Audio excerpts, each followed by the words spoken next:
Primeiramente, a gente buscou mapear, né, fazer uma breve síntese histórica da inserção brasileira no comércio internacional nas últimas décadas, né? Então, nessa breve análise, nessa breve síntese, a gente constata, de fato, o isolamento do Brasil, né, enfim, do comércio internacional e principalmente do comércio mais moderno atualmente, que representa 70% das exportações globais, que é o comércio de bens intermediários, que é o comércio voltado para as cadeias globais. Então o Brasil está isolado desse cenário e a consequência, uma das consequências desse isolamento, naturalmente, é a queda de participação da indústria brasileira no PIB da economia e a chamada servicificação da economia brasileira em produtos de baixo valor agregado e perda de produtividade.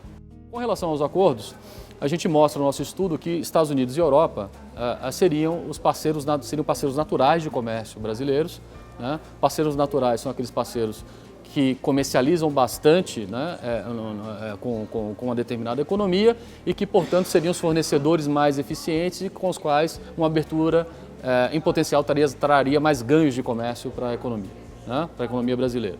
Então a gente mostra que Estados Unidos e Europa se classificam nesse quesito com relação ao Brasil e mais, Estados Unidos e Europa também são parceiros interessantes sob o ponto de vista do comércio de bens intermediários, que é o comércio em cadeias globais. Tá?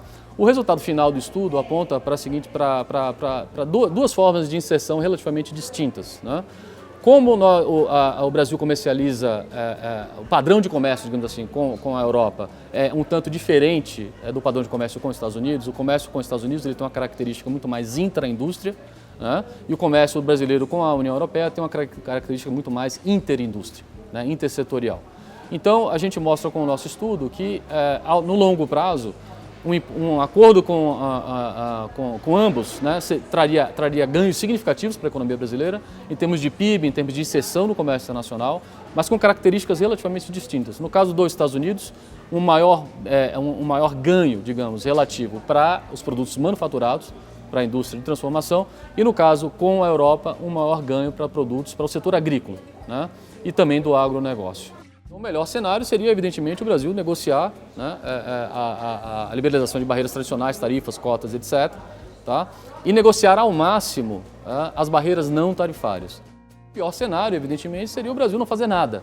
Seria o Brasil simplesmente, a gente simulou inclusive um cenário onde o Brasil ele fica de fora de um mega acordo, que no caso seria o TTIP, né, que é o acordo de livre comércio entre os Estados Unidos e a Europa. A gente mostra que os ganhos, os impactos diretos são negativos, mas relativamente pequenos, e isso, na verdade, se entende pela forte fluxo que já existe de comércio nos Estados Unidos e Europa. É um comércio relativamente liberalizado já, então o impacto do TTIP em economias que ficam de fora seria relativamente pequeno, mas é importante chamar a atenção que o custo de ficar de fora ele deve ser medido por esse impacto, tá, que é o impacto propriamente de ficar de fora, além do custo de oportunidade de você perder o acesso a esses mercados, caso você decidisse fazer acordo com essas economias.